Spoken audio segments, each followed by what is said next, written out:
अस्सलाम वालेकुम। उम्मीद करता हूँ सब भाई खैरियत से होंगे। तो आज का जो हमारा लेक्चर है वो है सेकेंडरी मेमोरी। तो जैसा कि हमने पिछले लेक्चर में प्राइमरी मेमोरी के बारे में पढ़ा था, तो ये इसके थोड़ा सा अपोजिट है, मतलब कि लेकिन इनका आपस में प्राइमरी और सेकेंडरी का जो ना रिलेशन है। मतलब कि इन दोनों का कम्बिनेशन जब तक इकट्ठा नहीं होगा तो एक जो है ना स्टोरेज डिवाइसेस में डाटा स्टोर नहीं हो सकता। मतलब जब तक प्राइमरी मेमोरी हेल्प नहीं करती ना, क्योंकि वो आपको मैंने बताया था कि वो डायरेक्ट कम्युनिकेट करती है सीपीयू से। जब तक वो डायरेक्ट कम्युनिकेट नहीं करेगी, एक सुपरवाइजिंग नहीं करेगी, वो एक किस्म की जैसे रिक्वेस्ट करती है भी हाँ भी इतना डाटा स्टोर करना है, सीपीयू को कहा जाता है, तो फिर जाके डाटा स्टोर होता है। तो वो डाटा किस चीज़ में स्टोर होता है? वो सेकेंडरी मेमोरी में होता है। तो आज सेकेंडरी मेमोरी की हम डेफिनेशन पढ़ेंगे और उसको थोड़ा से उसकी टाइप्स के बारे में ना जो है ना डिस्कस करेंगे। और सेकेंडरी मेमोरी होती क्या है? Secondary memory is also called auxiliary memory. It is main part of the computer. ये भी main part of the computer है, मतलब इसके बगैर भी गुजारा नहीं है। It is permanent memory. अब वो जो थी ना, जो हमने प्राइमरी मेमोरी पढ़ी थी, वो परमानेंट नहीं थी। मतलब कि ना उसकी इतनी लार्ज अमाउंट ऑफ डाटा वो स्टोर कर सकती थी। वो सिर्फ एक असेस करने के लिए, एक सीपीयू को सुपरवाइजिंग करने के लिए होती थी। जो डाटा स्टोर होता है ना जितना भी कंप्यूटर का, वो हमारी सेकेंडरी मेमोरी में होता है। सेकेंडरी मेमोरी में आपको अभी उसकी एग्जांपल बताऊंगा कि कौन कौन सी होती हैं। तो ये परमानेंट मेमोरी होती है, मतलब ये परमानेंट डाटा इसमें स्टोर होता है। आप 10-15 साल भी एक डाटा स्टोर करके रख दें एक डिवाइस में, तो ये डाटा हमारा स्टोर रहेगा। इसका मतलब ये नहीं होता कि ये डाटा हमारा ख़त्म हो गया। ये परमानेंट अपने अंदर स्टोर करता है। चाहे 10 बार आप कंप्यूटर ऑन करें, ऑफ करें, अगर आपने अपना डाटा डिवाइस में स्टोर करके रखा हुआ तो उस डाटा को कुछ भी नहीं होगा, वो डाटा वैसे ही स्टोर रहेगा।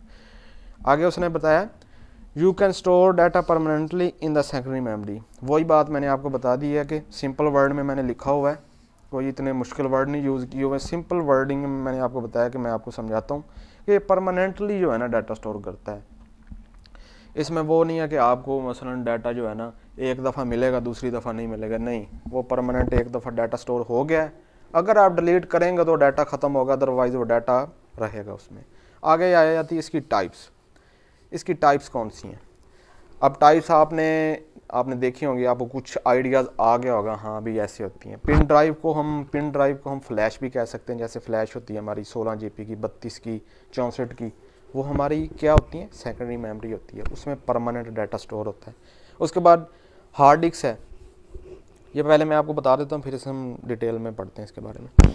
हार्ड डिस्क है, ये भी एक सेकेंडरी मेमोरी। आपको पता है हार्ड डिस्क सबको ही पता है अभी कंप्यूटर में लगती है, जितने मर्जी जीपी की हो, 360 की हो, 500 की हो।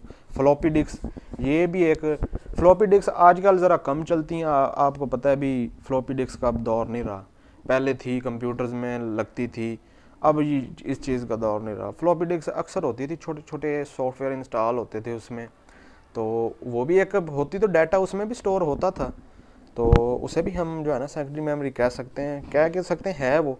और सीडी जैसे हम सीडियाँ नहीं होती थी पहले दौर में गोल, जिसमें हम फिल्म वगैरह हम लेते थे, 30-40 रुपए की मिलती थी, तो उसमें डाटा स्टोर रहता था। मतलब भी हम ये तो नहीं था भी एक सीडी में हमने देख लिया, उसके बाद दूसरी सीडी में हम डीवीडी रोम में डालें तो वो चलेगी नहीं, चाहे हम 1000 डीवीडी रोम में भी उसे चलाएं वो चलती थी, क्योंकि उसमें डाटा परमानेंट स्टोर था। उसके बाद आ गया मेमोरी कार्ड। मेमोरी कार्ड जो है ये भी एक परमानेंट जो है ना मेमोरी होगी, सेकेंडरी मेमोरी का हिस्सा है, क्योंकि ये भी हार्ड डिस्क की तरह मेमोरी कार्ड भी एक हार्ड डिस्क की जो है ना एक एग्जांपल है। ये भी अपने अंदर परमानेंट डाटा स्टोर रखती है। तो बात करने का मकसद ये था, प्राइमरी मेमोरी और सेकेंडरी मेमोरी में हमने डिफरेंस ये करवाया है कि जो प्राइमरी मेमोरी होती है उसमें डाटा परमानेंट नहीं रहता, वो एक सिर्फ असेस करने के लिए, डायरेक्ट कम्युनिकेट करने के लिए कंप्यूटर से के डाटा स्टोर करो।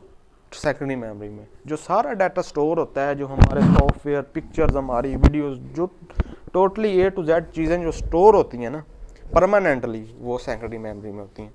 और ये उसकी टाइप्स हैं, यही चीज़ें यूज़ होती हैं जिसमें डाटा स्टोर होता है। मसलन हम मेमोरी कार्ड भी यूज़ करते हैं मोबाइलों में, पिन ड्राइव, फ्लैश, हम एक कंप्यूटर से दूसरे कंप्यूटर में हमने डाटा किया स्टोर, या फ्लैश में 2-2 साल पड़ा रहता है डाटा, तो वो एक परमानेंट है ना, क्योंकि उसमें डाटा स्टोर रहेगा। हार्ड डिस्क है आपकी, फ्लॉपी डिस्क होगी, ये सारी जो चीज़ें हैं ये आज के लेक्चर में हमने पढ़ी हैं। ये है परमानेंट मेमोरी, मतलब जो हमारी असल मेमोरी जो है, जैसे ये मेरा मोबाइल है, मैं जिसमें वीडियो रिकॉर्ड कर रहा हूँ, इसकी जो मेमोरी है ये वो परमानेंट है। इसमें भी रैम है और इसमें प्राइमरी मेमोरी भी है और सेकेंडरी मेमोरी भी है। अब प्राइमरी मेमोरी, अब ये मेरा कैमरा चल रहा है मोबाइल का, तो जो हमारा डाटा है ना रैम है, वो डायरेक्ट कम्युनिकेट कर रहा है कि हाँ भी ये डाटा अब रिकॉर्ड हो रहा है, इसको हमने सेव करना है सेकेंडरी मेमोरी में।